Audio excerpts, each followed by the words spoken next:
Army members, and thanks so much for joining me this afternoon. I know it's a little bit different than what we normally do. We usually do night streams, but some of you that have been following my social media, you know I got a new member to the family, a little Saint Bernese. So that's a Saint Bernard and Bernese mix, and she is quite young, so it's tough to find a puppy sitter at night. So she is being puppy sat right now, so we have time to build some really cool things.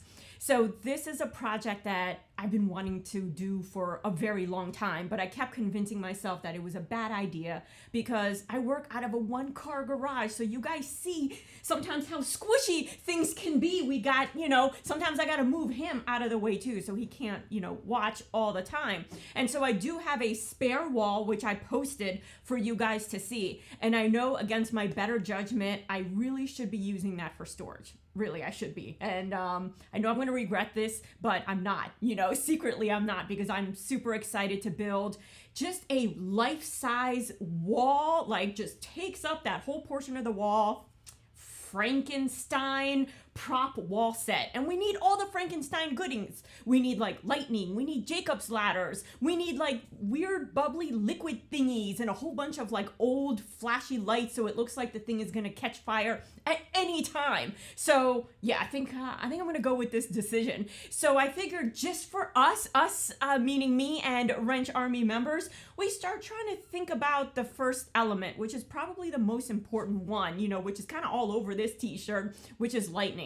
We need to know when lightning is approaching so we can like breathe life into our creations, spark them into life, I guess, so I thought it would be really fun to hook up some kind of lightning detector to this entire wall situation, and then maybe something happens when the sensor detects lightning. And today we're going to be working with this tiny little lightning sensors. There's a bunch of different kinds online, but they're all based off the same driver, which is the AS, gonna need these, AS3935.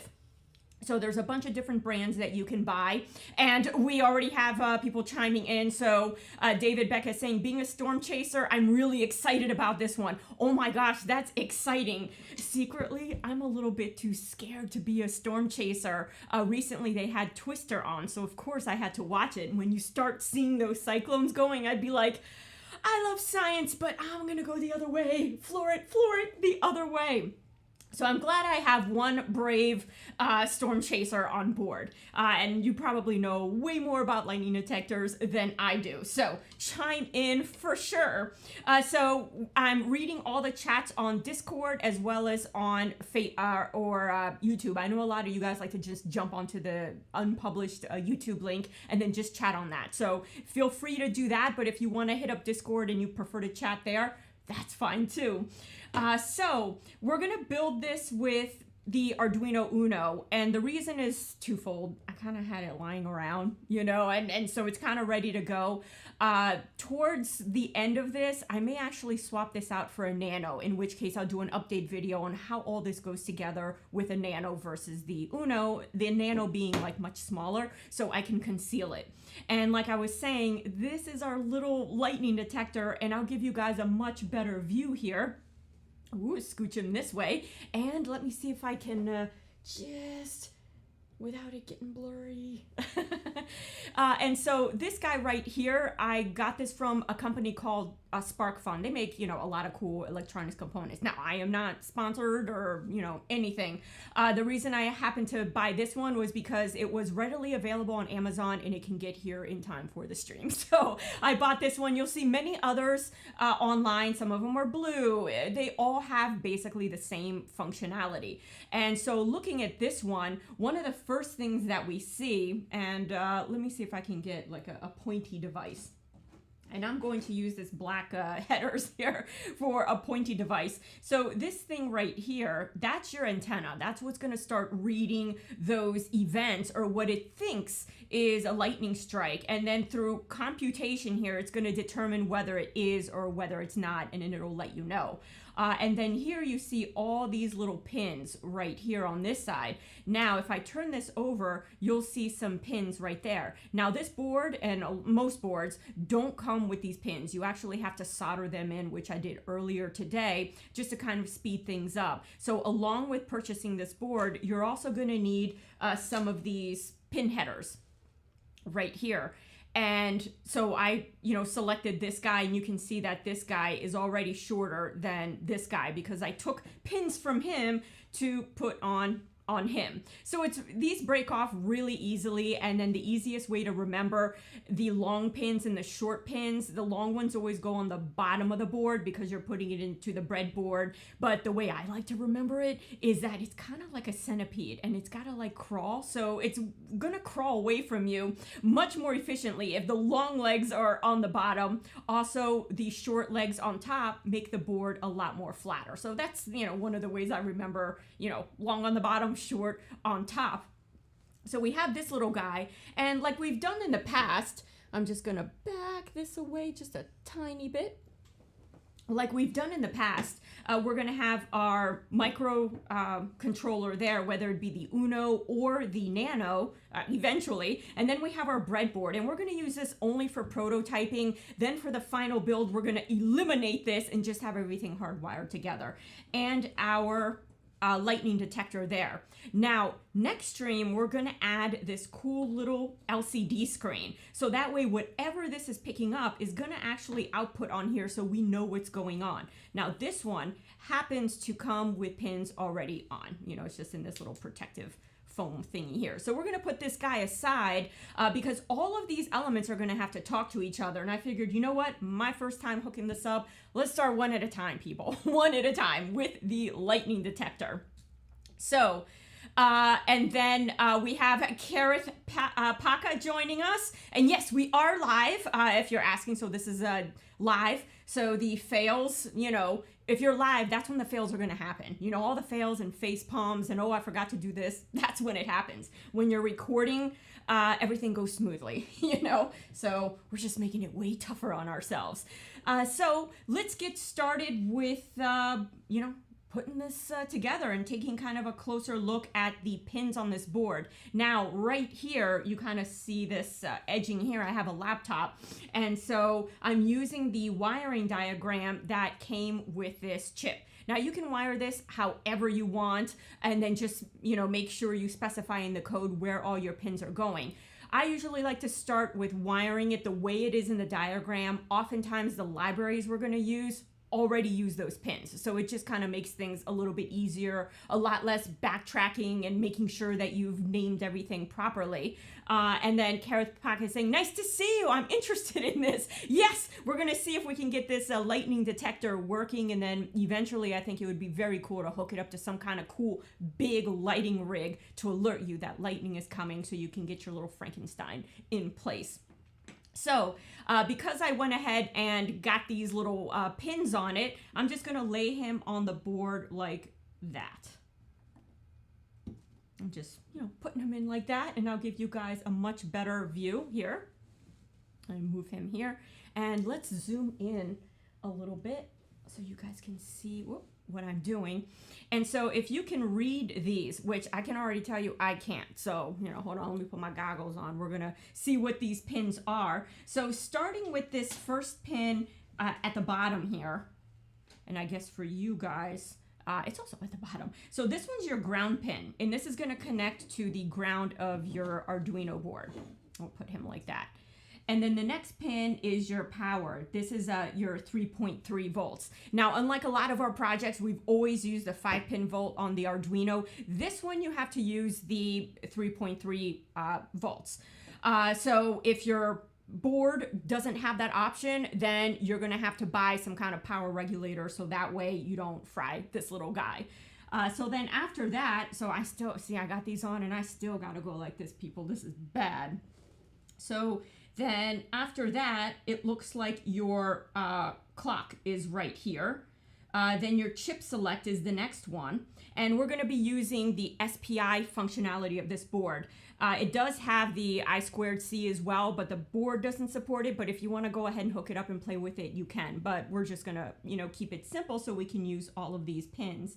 After that, the interrupt pin. This one right here is probably our most important pin because this is the one that really tells us if there's lightning or not, or if it's like a disturber, like something that looks like lightning, but it's not, or just your thing is just way too noisy. Your environment is just too noisy and it's like, I can't read anything. So tone down the electrical noise.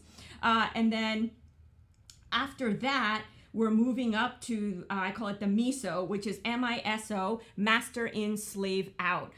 So that way, that means that the master is receiving information from the slave. And then the next pin, of course, is the opposite of that. That's the MOSI, master out, slave in. So the master is sending out information and the slave is receiving this information. So SPI just means like serial parallel interface. It's just a way of communication. And the I2C is just another way of communication. So it's just different ways of talking to each other.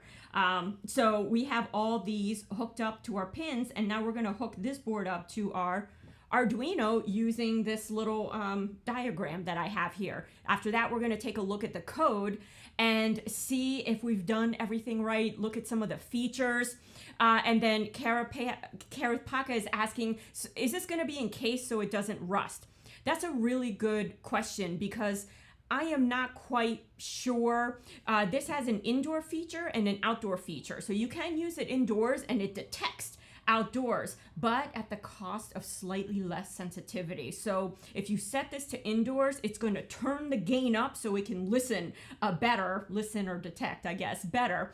But I was thinking of keeping the microcontroller inside and then running just longer wires, encasing this in some kind of weatherproof encasement, like a plastic box or something, and hook it right outside, maybe just kind of under the numbers of my house, and then have it detect out there. That'll give us way better readings, and then have it read in here for us. So that's a really good idea that I'm still toying with. So if you have a preference, please let me know. I always try and incorporate all the ideas that you guys have and suggestions.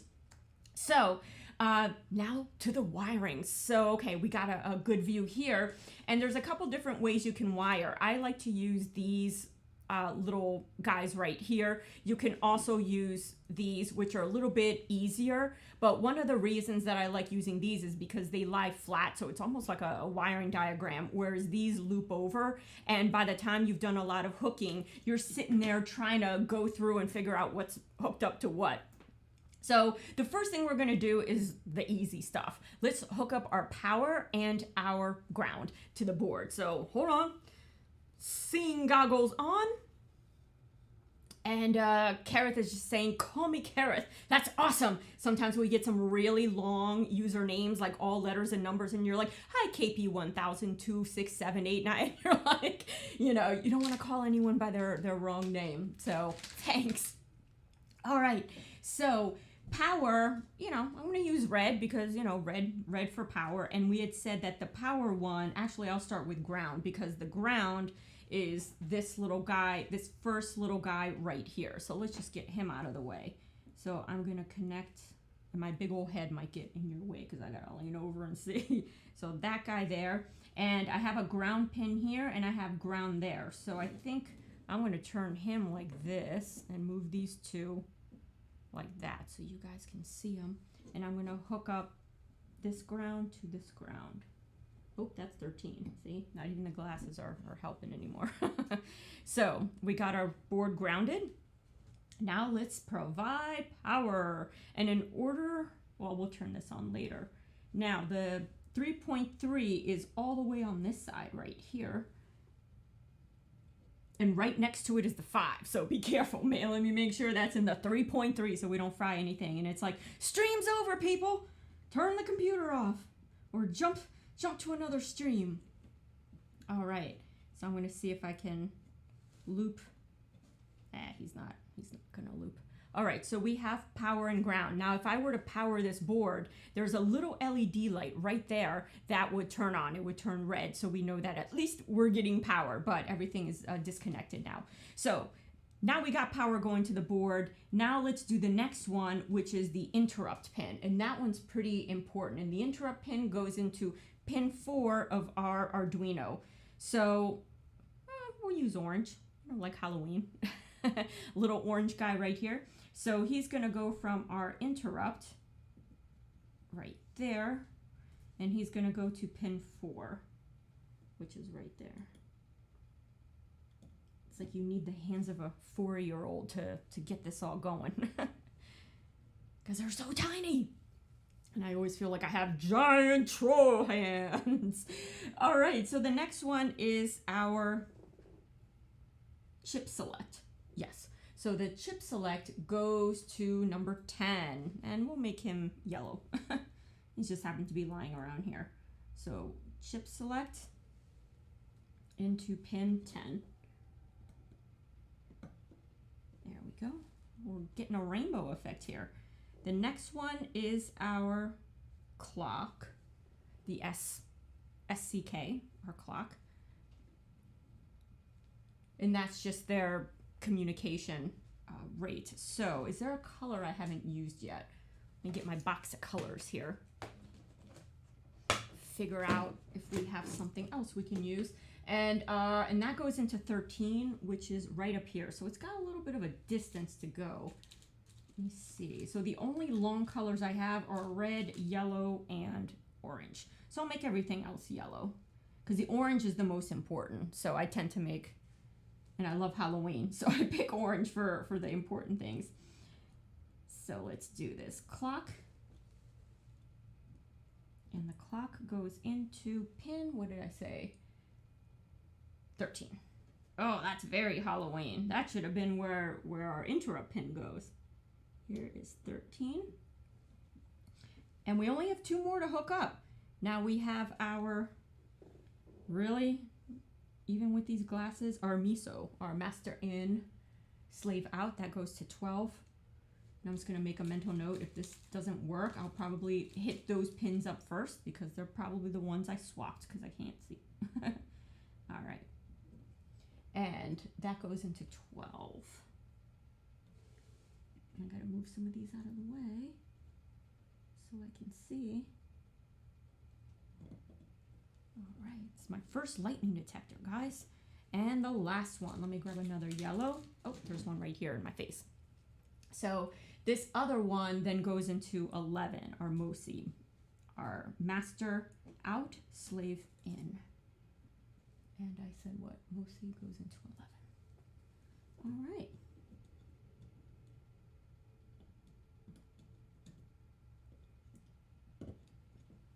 There we go. So theoretically, these all should be hooked up correctly. And that's kind of what it looks like when it's all said and done. And so let's see if we can get this thing working. That'll be kind of interesting. And the only other thing that we need to get it working is a cable. So I have a nice long one here. Let me grab this over here. Really long one. I also have this little one, you know, when you want to just hook it up to your computer real quick. But let's do this long one. And I'm going to disappear for a while and go under here and get this thing hooked up for us. So gaze one more time upon our creation.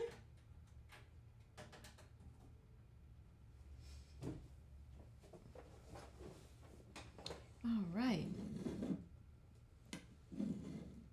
So get this guy all ready. And voila. So you'll see that our LED is on our board. So the computer is giving our board power through this. And this is also where we're going to upload our code. And then, oh, I popped in the wrong spot. And then you can see here, the little red LED is going off on our lightning detector. And that's a little bit tough to see. So if I unplug it, you'll see it go off. Yep, the whole thing's off, and then the whole thing's on. So, at the very least, we know that we got our ground and powers right. Now, the rest of it, you know, we're going to see here in a moment. So, we're going to transfer over onto the computer, and I'm not going to turn the mic off. It might bump a little bit, so, you know, just watch your ears, and I'll meet you guys over there in just a little bit.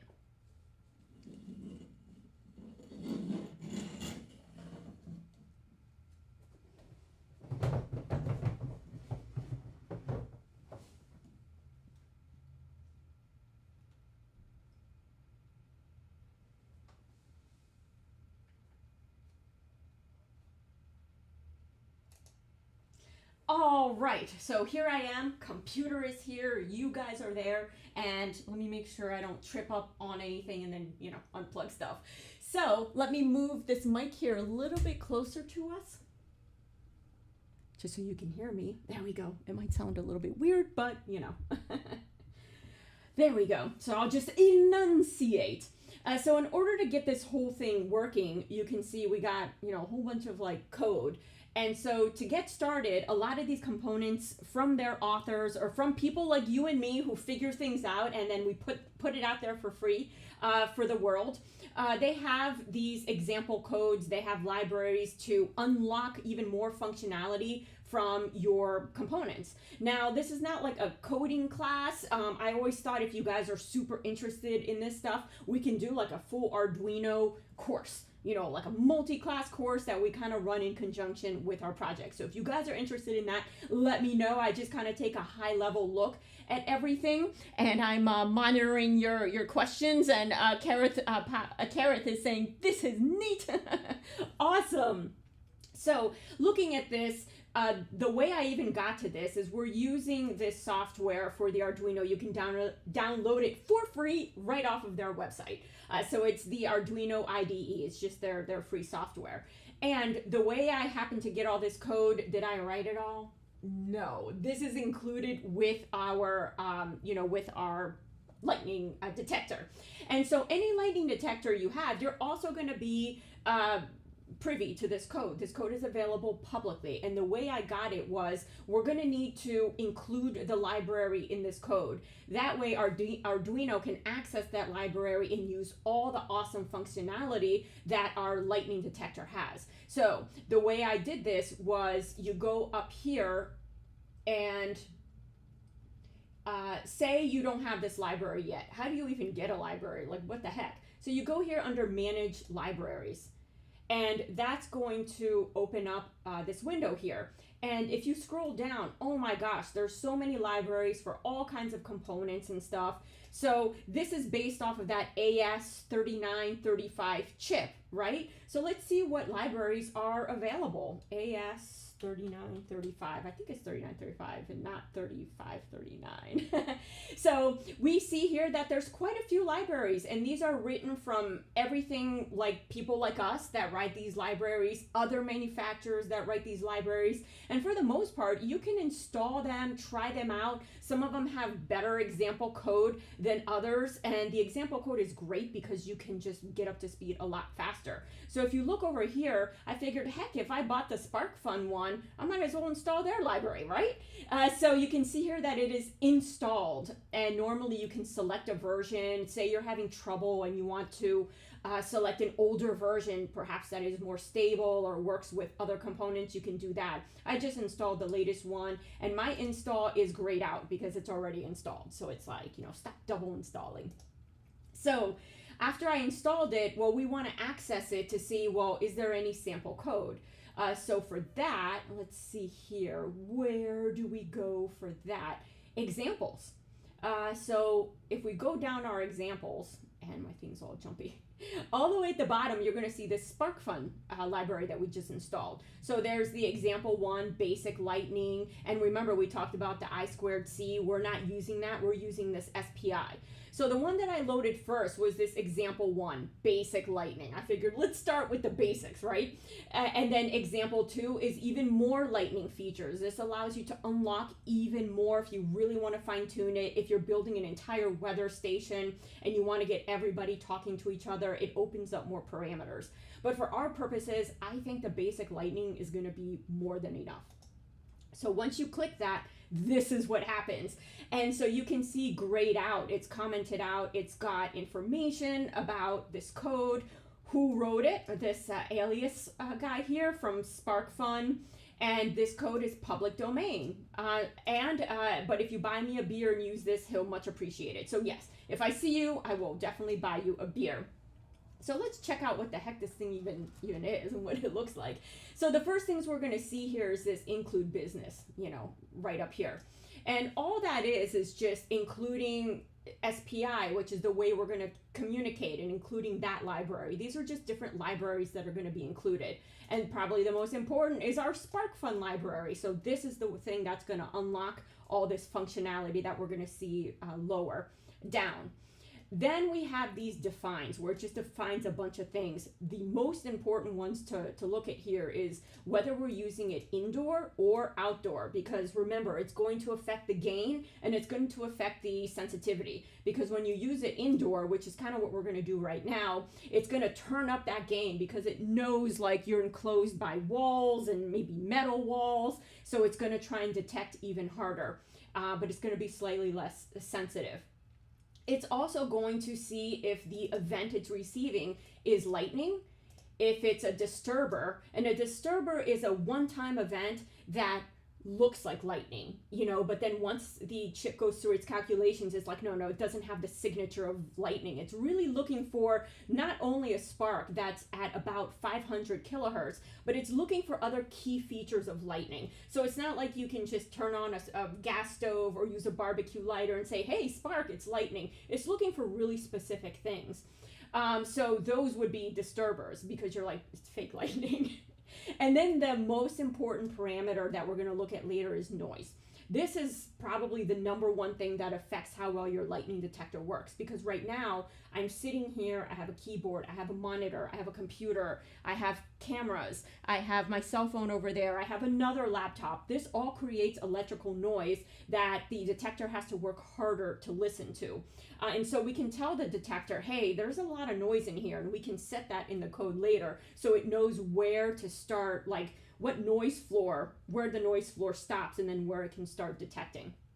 Or it tells you that the noise floor is like way too high, there's the noise coming way above the floor, and it's just too noisy for it to detect anything. And so you have to adjust your environment. All right, so here we have our SparkFun lighting. And we are still kind of in the initial stages here. It's just saying that, where do you have that interrupt pin connected to? And remember, I connected it according to the diagram, which was pin number 4. So here it's pin number 4. So great, we don't have to change anything. Now, when we plug in the LCD screen, well, maybe that screen might need to use pin number 4. So we can come here and say, oh, had to change it. It's now on pin number 6, and you would change it there because it needs to know what pin to listen in on for those events, potential lightning events. Here's our CS, our chip select, and that is also pin number 10. And these are here so you can change it. Maybe you have to change it. You run out of space. You're using a different kind of board. And this detector works with Arduino, Raspberry Pi. Let's see here. The next thing, this variable holds number representing the lightning or non-lightning event. Okay, so each of these comments just kind of tells you a little bit more about what we're looking at here. And I constantly look over here, and Carrot is saying, okay, I get it. Disturbed are like fake. Yes, so disturbers are fake. And it's just all to help you fine-tune your environment so this thing can listen much more efficiently. So the big thing to look at here is noise. Now, indoors tends to be noisier than outdoors. It really depends on your setup. If you're like an electronics lab, it's probably going to be really noisy. And here, it accepts a value between 1 and 7. So when you operate this out of the box, a value between 2 and 3 is good. So I'm going to leave this as is. And anytime you change these values for testing, it's important to change one at a time, so that way you know which one either screwed things up real bad or which one's made it better. So for this noise, say it were really noisy in here. I have the monitor and all this like electrical interference is going on. You could set this higher. We could set it all the way up to 7. But there's always a payoff. Anytime you raise these numbers, it decreases the sensitivity of the detector. So I always like to start with the default 2 and then see kind of how, you know, it senses from there. Now, disturber is the same thing. You can set a value between 1 and 10. 2, 3 is usually pretty good. So we're going to start there. If you turn on the device and you just see a whole bunch of disturbers coming up, then you can raise this value. But again, at the cost of making your detector slightly less detecty, you know, efficient at detecting, I should say. All right, so that's kind of like how things start. And then you get into this void setup part, which basically means when you turn this on and it's ready to detect, this is kind of like, you know, how it starts. So when it's just saying the pin mode here for the our INT pin, the one that's sensing, is an input. Certain pins can be set as outputs, certain ones can be set as input. This is obviously an input. It's grabbing that information and inputting it. So here we're going to open up a serial monitor, which is a window that's going to pop up and it's going to give us the information of, is this thing even on and working? Is it noise, a disturber? Is it lightning? And so we're going to open that up in a moment. And so when we open that up, anything in these quotation marks, it's going to print out, you know, so you see, okay, this is what we're dealing with. And then here it starts giving some scenarios that could happen. So one of the scenarios is something just goes wrong and the lightning detector did not start up. It's freezing. So something in the communication is going haywire, so you can troubleshoot that.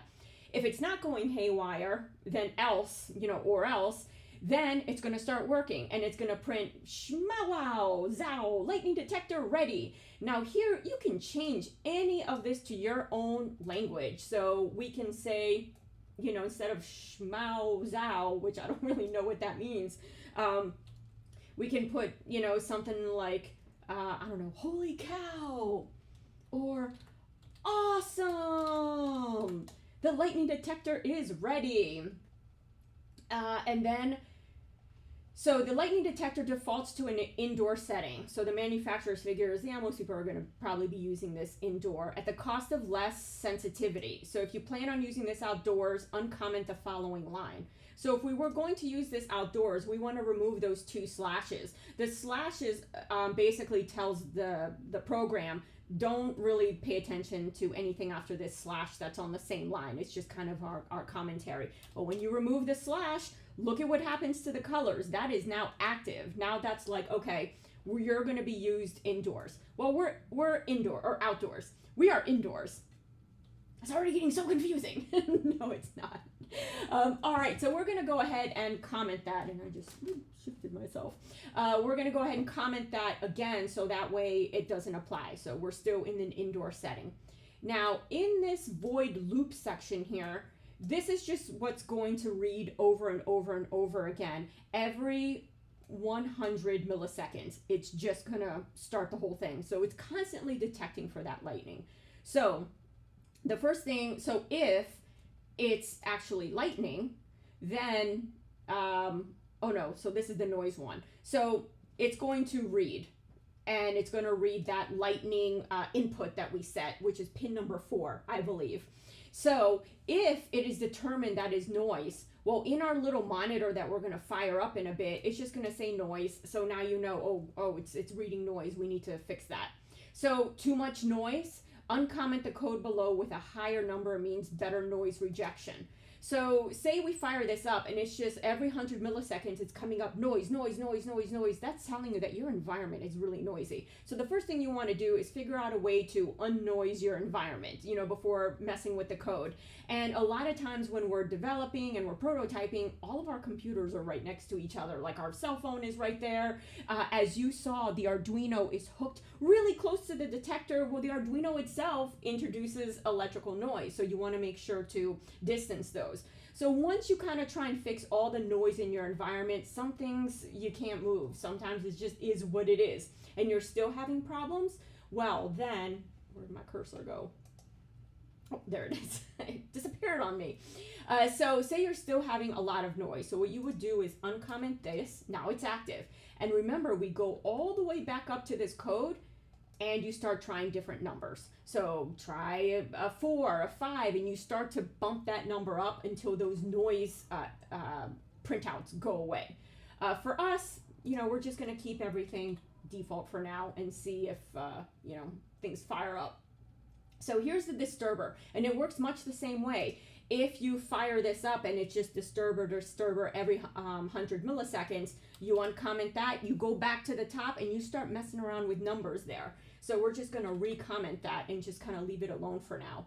So it's either going to read out a noise, a disturber, and finally what we really want is for it to read out lightning. So if it thinks it's lightning, it goes through all its processing, it's like, yeah, it's kind of like 500 kilohertz, all these key signatures are here, it's lightning. So in that instance, it's going to print out lightning strike detected. And of course, you can change that to whatever you want, like lightning is here, run away. You can have it say that. And then it's going to start calculating the distance. And this particular chip calculates up to, I believe, 40 kilometers away, and it can detect cloud-to-cloud lightning, cloud-to-ground lightning. So it calculates that storm front coming towards you. So it's going to print, it's approximately, and then it's going to calculate the distance, blah, blah, blah, kilometers away. So it'll just print out in 10 kilometers, 15 kilometers. And then it's going to wait 100 milliseconds, and it's going to go right back up to the top and start this whole thing, over again. So that's how the code works. We should have everything plugged in correctly. So let's actually plug it into this computer, upload the code, and see if we get anything, right? Yeah. So here I have our little lightning detector. I'm just pushing in all of our connections to make sure they, haven't gone anywhere. And David Beck is already giving me lightning icons. He's like, yeah, get the lightning going. These are responses that will show up on the tiny screen. Yes, on that tiny, little screen. I was waffling between a bigger screen and a tiny screen.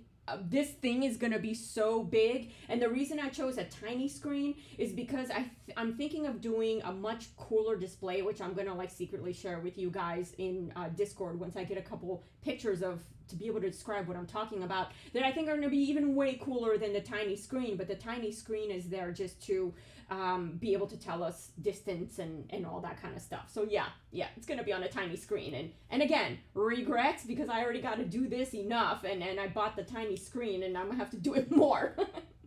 All right, so we have this connected, and all I have to do is, oh, my cursor's here. Let's compile the code. This makes sure that there's no errors, because we were kind of changing things around, so it's a good idea to do, and it'll tell us like, hey, you screwed this up. And it's usually a missing semicolon or a misplaced this, that, or the other.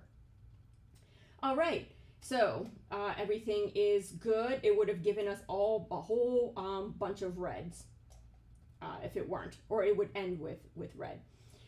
So, and it would try and tell us where the mistakes are. So that's that, and let's try and upload.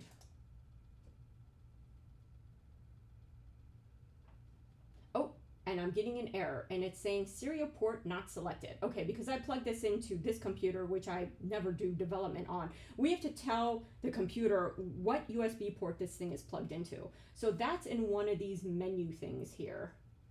Let's see here, it'll say ports. Oh, port and COM3. So once we do that, let's see if it'll be happy and upload.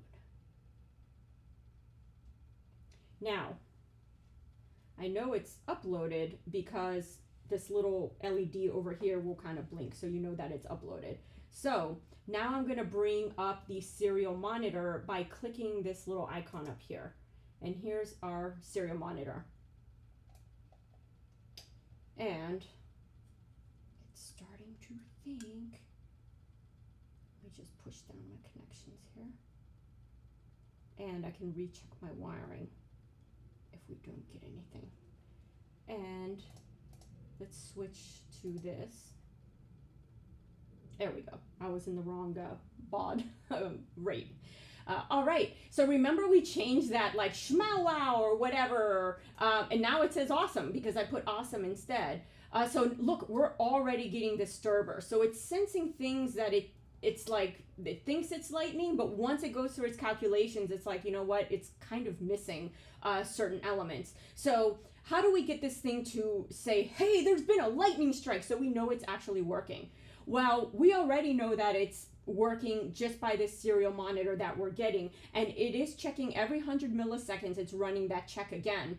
So I'm going to see if I see now. I held it. I have a recorder right here, and when I push it down and hold it to the recorder, look, it gets really angry, and it's saying, oh, it's really noisy. There's a lot of electrical interference coming out of here, and that's where you're getting all the noise. So you don't need lightning to make sure this thing is working. You can already just do some of these simple tests. Now, what if you really want like a lightning strike? How would you do this? Well, they sell a lightning emulator shield. Now, I didn't buy one, and I'll tell you why. It's because this is kind of like a fun project we're going to do. It's clearly working. The price of the emulator is more than the actual detector. Yeah, not by much. Like, you can find some in the $30-ish range. Your detectors are going to be in the $20-ish ranges. So if you're a real like storm chaser, like David was saying that he is. And David is saying, can you make it do miles instead of kilometers?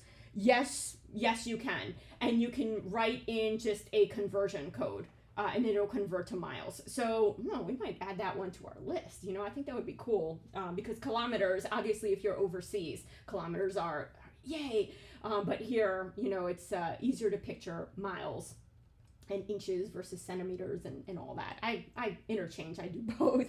All right. Yeah, I'm just like reading your stuff over here, and Frozen Mustache is saying, awesome! And then Kareth is saying, I wish I could write code, but great explanation. You know, me too. My code knowledge actually comes from websites, you know, CMSs like WordPress and PHP, and I got my start being a Flash designer. Remember those websites in the mid-90s and early 2000s that were like movies? They were like all animated and stuff. That's the stuff that I used to design, and it was a good living because there weren't very many people who did this, so you can command more dollar amount. But then Google came out with their search engine and almost overnight killed that entire industry because search engines can't read Flash websites. And so your website didn't show up on the search results. So clients were calling in like, my website's not found, can we switch? And then that's when I started learning other code. But I am totally new to Arduino, and I'm learning the same way I'm explaining to you by downloading example code, starting to change different parameters and see what happens. So in order to simulate a lightning strike, you would need a lightning shield emulator. It looks a lot like this little chip, but there's tiny buttons on it that will allow you to push a close strike, a mid strike, or a far away strike and make sure that it corresponds to what you're doing. So the second we pull this away, like you see I'm kind of pulled towards my body, you see that it stopped getting angry here with us with these noises and disturbers. So I think at the end of the day, the noise level in here is pretty good. And I think these defaults for me, like it's going to be for a lot of you guys, it's going to be good, you know? But there are ways to further modulate how disturbers are perceived, how noise is perceived, and to even calibrate that 500 kilohertz to exactly match your board and your conditions. And it's a whole other, you know, what example number 2 goes into. But I have found that, you know, I didn't even really need to do that. Now, in order to simulate a lightning strike, I'm just putting this down. I actually went, oh, look, guys, a lightning strike. Look at this. All right, that's really tough to do, and it's 1 kilometer away. It's like, you know, on our heads. So, oh, that's interesting. I just put it next to a whole bunch of electrical things here, and I'm going to show you guys how, oh, it's going really crazy. It's like I've been hit by lightning quite a few times, and you can get lightning to go off without a board, and I'm going to show you how I did it. One way is to do it like I did. It's a little bit of getting lucky, and it's just surrounding it by so much like disturber type events that are those singular ones, and sometimes they will like happen at the same time in a way that kind of hits those key signatures, and then you get lightning detected. So this happened to me when I was testing this before, but one way you can do it, let me show you guys here, is if you look at what I got going on here, I had this set up, and below you see a dishwasher. Yeah, so I put this thing on top of my dishwasher, on top of my laptop. Then I had my cell phone nearby, and all of a sudden it started giving me a couple lightning strikes. Some people say use a barbecue lighter. I didn't get any of that to work for me. The barbecue lighter did nothing. Like once in a while, it would give me some kind of disturber. So this is kind of like neat. This is like a magic spot right here. And just like I did with the dishwasher, I found that magic spot that just like was giving me lightning strikes because it was just putting out this like weird electricity. So yes, I've been hit by lightning now so many times, but I am somehow surviving. So I'm going to go ahead and close out of this, and let's go to the table over there. So if you guys hang out for just a sec while I get everything moved out.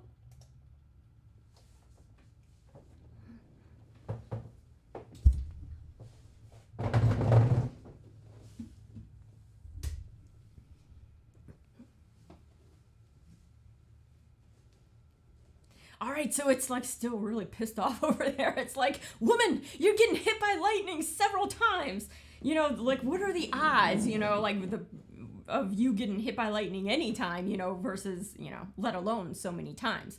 But that is pretty much how you would do it if you're at home. You're certainly welcome to look at the example number 2 and just see everything, you know, that's offering, and start playing around with those numbers for your specific situation, because maybe a lot of you guys are going to make a weather station that's sitting outside. Now, my original thought is just to use the lightning function to print on this little tiny screen. And I don't know, I might up this. David Beck is right. I might have to up this one. It's a little bit, you know, it's a little small, but I figured it was just gonna say like a lightning bolt if lightning is you know, detected, and then we were actually going to have a much bigger way of displaying this through some LEDs. I thought that would maybe like flicker the room or something like that to really make it look like lightning is detected.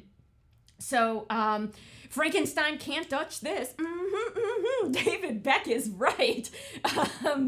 Definitely not. And so we're going to try and make this cool. I'm going to post some pictures of some ideas that I have for our like flashing and using this chip to drive some other cool things, and just kind of very quickly tell us if there's a lightning flash or not. This is more an exercise that I've always wanted to integrate an LCD screen. I've actually never done that. So I'm going to go look at some example code and see if I can figure that out. But everything is working. We have prototyped our lightning detector. Luckily, the default values have worked for me. Now, when I move it over there, you know, it might experience more interference and a lot more noise, and then I'll have to adjust those noise levels. I might decide to do what I was talking about, actually separate it and take this, put it outside, and then run the hookup wires onto here inside, in which case we would change our indoor value to outdoor by uncommenting those lines that you saw. So guys, we did it, and we did it like on the first try. So that's pretty awesome. You know, I was a little bit worried I had you know, flipped some things around here with the wiring, because so tiny. I should make the board like this big, you know, even if there's only like 3 connections, just make it like this big and space them out for us. Well, I'd like to thank you guys for joining me. This was a whole heck of a lot of fun. Stay tuned for more streams. This was our Wrench Army exclusive. So when this is buttoned up, you can watch the replay anytime if you want to follow along and try this yourself. I'm going to be actually putting schematics and project plan. So if you just want a basic lightning detector, see how it works. Later, we will be integrating our little screen and other things. And I don't know, I think this project is off to a good start. So thanks for joining me, and I'll see you guys next time.